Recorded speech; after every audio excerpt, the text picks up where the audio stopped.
NCOP Chair, last Thursday, Speaker Baleka Mbete refused to hold a moment of silence for the 94 South Africans who died in her government's care. She acted like a small-minded and partisan person in a callous tone that was more befitting of a jailer rather than a speaker. I saw dismayed Deputy President Cyril Ramaphosa trying to catch her eye. I watched him carefully, beseeching her to rethink. But she lacked the empathy and she lacked the insight to realize that this was a moment to seize the moral high ground. Her undemocratic and unsympathetic ways were on show for the country to see. And they highlighted that she simply doesn't get democracy. Honorable members, Ombudsman Makgoba fingered Gauteng MEC Mahlangu and senior officials in the Gauteng province. I have seen a letter written by WITS occupational therapy students sent in January 2016 to Premier David Makura, as well as to national health officials warning of the looming peril in those institutions. The DA has therefore asked Health Minister Motsoaledi to investigate why his national officials did not act. To her great credit, the DG for the department, Precious Matsoso, regretted that she did not have the urgency of judgment to get a court order to compel Gauteng Health to do the right thing. But what I ask you, honorable members, of the highly respected DDG for Hospitals, Dr. Terence Carter, who also must have known. And what of the minister himself? These senior officials diligently report to him. He should tell the House, he's presently having a press briefing in Pretoria, he should tell the House whether he did indeed know what was happening. He did a very good thing in having the Ombudsman investigate, but then I'm afraid it was too late. 94 human beings had already died. There can be no other conclusion than this national government lacks the judgment and it lacks the ability to intervene in matters of life and death when confronted with watertight information. Despite your protestations, the Honorable Jeff Radebe, this government of yours does not govern. It is paralyzed, it is dysfunctional, and it is uncaring. And what it does, it mops up problems after the fact. It does not prevent them. Minister Motsoaledi, to his great credit, and I respect him for this, but he mopped up after the fact. He did not prevent it, even when he was confronted with the facts. This attitude, I tell you, to patients afflicted with serious mental illness reminds me of other countries we should never ever be associated with, such as the former Soviet Union and then the southern Balkan countries of Romania and Bulgaria, as well as today's Cuba. In those countries, the mentally infirm were regarded as despicable cargo. They were seen as less than human. They were considered to be burdens on the state, rather than a reminder to all of us, of our common human frailty, requiring care, requiring dignity, and requiring respect. Minister Motsoaledi wants to create a national health insurance bureaucracy using the same dysfunctional state employees and employing the same uncaring and incompetent officials to run it. Recent events tell us that we should be terribly afraid of that option. It will create massive opportunities for corruption and for looting, not to mention the repercussions in terms of health service. In fact, Minister Motsoaledi does not get it, and neither, I'm afraid, does President Jacob Zuma.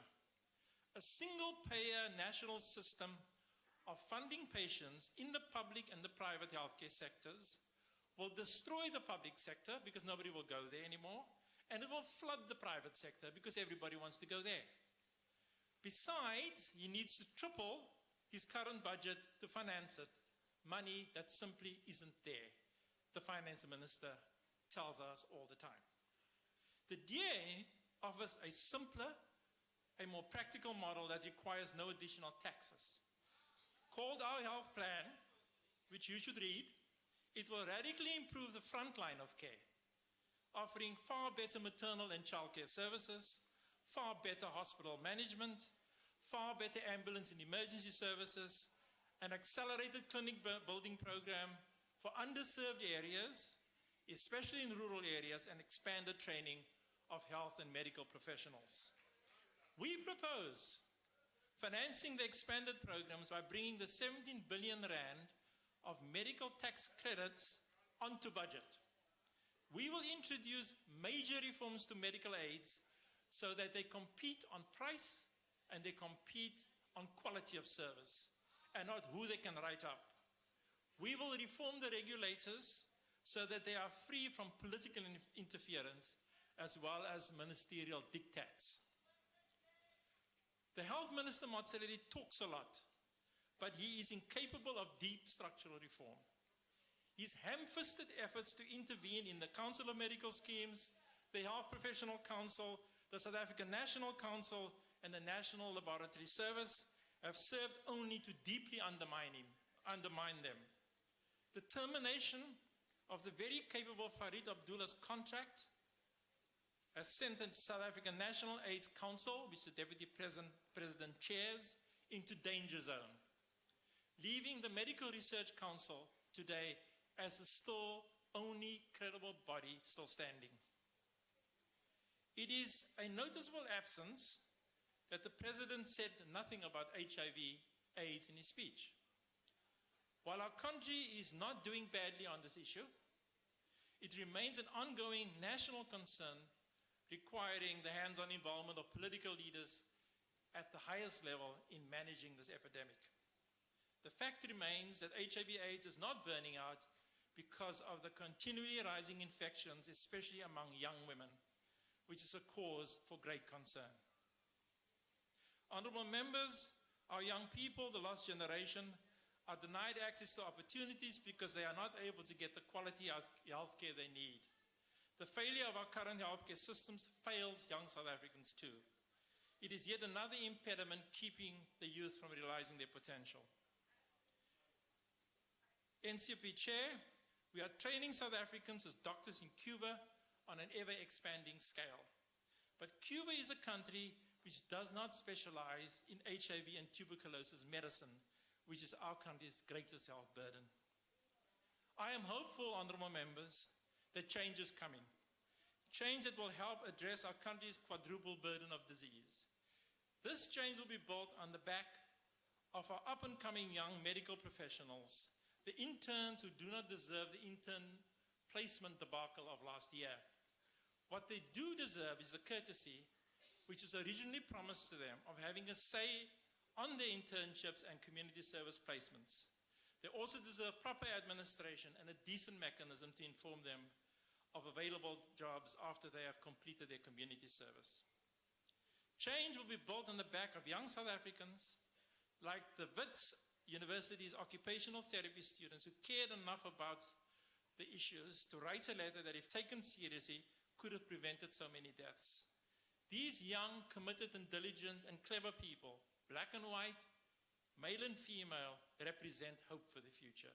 We must give them a meaningful stake in our future because they will drive change. And do we need change?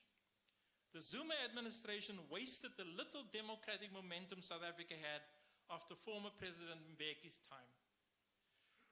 President Zuma simply acts to keep the lid on a stagnating country imperiled by his corruption and his cunning militarism, as we witnessed last week. By his example, he smothers the dreams and aspirations of our young people by failing to drive the deep reforms needed to make our economy grow and employment opportunities expand. Speaking of his cunning militarism, when President Zuma returned from exile, Mr. Mandela refused at first to see him. President Zuma should tell the nation why.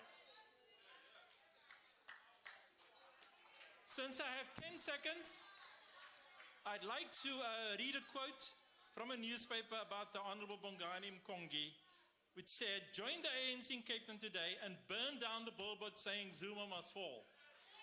This is our honorable member here. Honorable Said the James. inhabitants must also be burned to death. I thank you. Thank you, sir. The Minister of Rural Development and Land Reform.